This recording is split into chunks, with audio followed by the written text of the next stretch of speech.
Before we get into this video, if you guys want to check out my feature film Pasadilla, you can. You can get it on Amazon. You can also get the Blu-ray. Links down in the description below. You can also check out my link tree, my short films, all my social media. Always looking to collaborate with other content creators and filmmakers.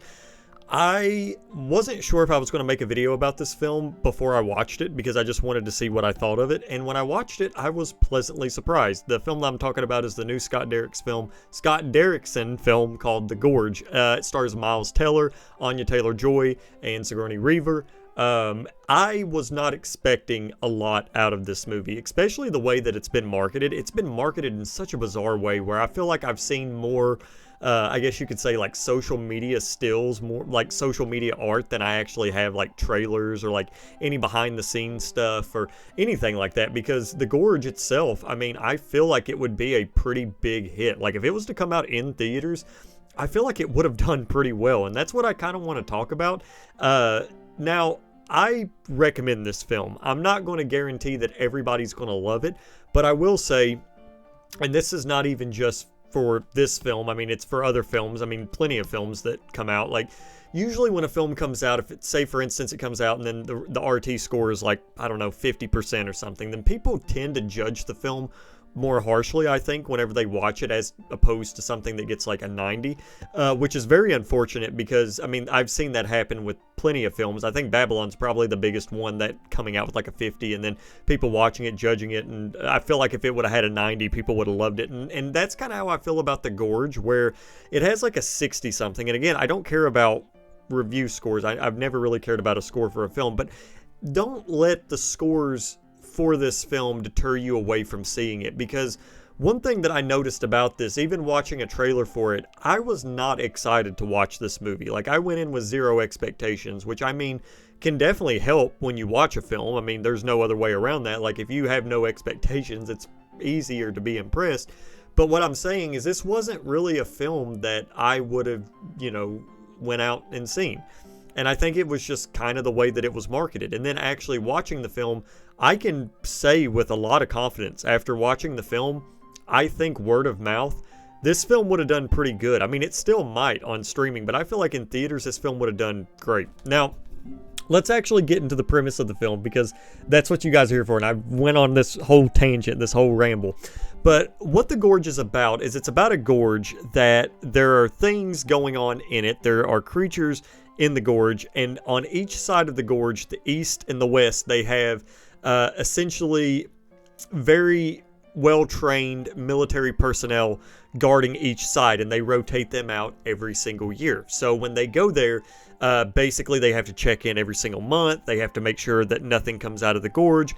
They rinse and repeat for a year, and then that's it. That's the end of their shift. I'm not going to spoil anything else because you want to go into it a little bit blind.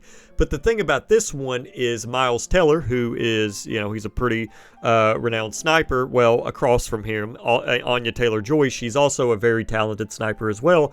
And they are essentially going back and forth looking through binoculars, very Firewatch style. If you've ever played that game, it reminded me a lot of that, which I love that game so much. Firewatch is, I think, a gem. You guys should play it if you like gaming. But they go back and forth through binoculars. They talk via writing on a whiteboard or just writing on a piece of paper.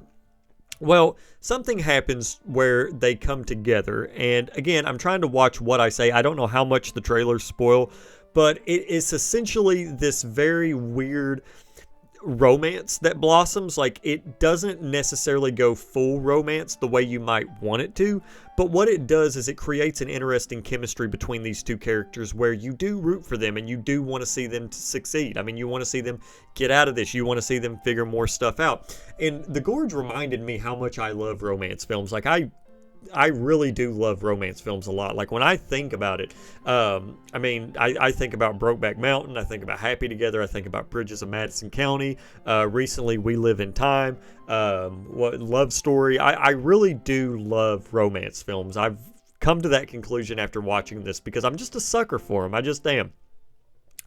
And The Gorge sets up a very interesting premise. Now, the thing about the film is, it's not going to please everyone, especially towards the end, which I won't get into any spoilers, but I will talk about just briefly. I feel like after watching it, especially sort of some of the themes and some of the stuff that happens in the film, I don't like to assume things. I just don't. but I feel like the studio might have got their hands on this. I don't know if that's true or not, but I will say I love this film up until around the last, basically the very end. I just felt like it should have been different based off what the film actually was, and I just would not be surprised if something was changed there. If it was, I mean, what are you going to do? But also Scott Derrickson, I mean, he is a terrific director. If you don't know who he is, he directed the Sinister films. He directed The Black Phone. He also did some other films that you guys can look up. He actually did one of the Hellraiser films. So the guy is kind of, when it comes to his filmography, he's kind of all over the place. Like, I don't think he usually writes his scripts. I think he usually directs, except for The Black Phone. I think he's actually written the script for The Black Phone 2 as well, if he didn't do it for the first one. So he's a terrific director. One thing about Scott Derrickson that he does a really good job at is his visuals and sort of making things very creepy. Like, he does a really good job of that, and I feel like that's just something he's going to keep doing. Like, I think he's just got a knack for it, a natural talent. I think he's just got a good eye. And The Gorge is definitely the most lighthearted, I think, of the films like Sinister and The Black Phone, of course, obviously.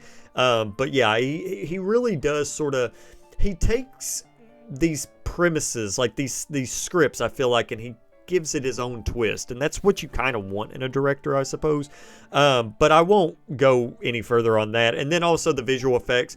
I really did like the color palette of this film, where up, above in the surface, it has this very, seasonal look. It has this nice, the sunsets are very, they're harsh, but at the same time, everything has this kind of comforting look. And then when you go down into the gorge, it does this really, honestly, this very cool thing where the yellows will turn into purples and then reds, and it just, the visual style for this film is magnificent. Will the gorge be for everybody? Maybe not. You might watch it and not be the biggest fan of it, but for me, it checked most of the boxes that I wanted it to. I would definitely recommend watching it. I think it's a perfect Valentine's Day watch, and I think you should give it a chance. Don't let any of the reviews scare you. Definitely just check it out, form your own opinion, see what it's all about. But anyway, guys, I hope you enjoyed this video. If you did, leave a thumbs up and maybe subscribe. Let me know what your favorite romance film is down in the comments below, and I'll see you next time.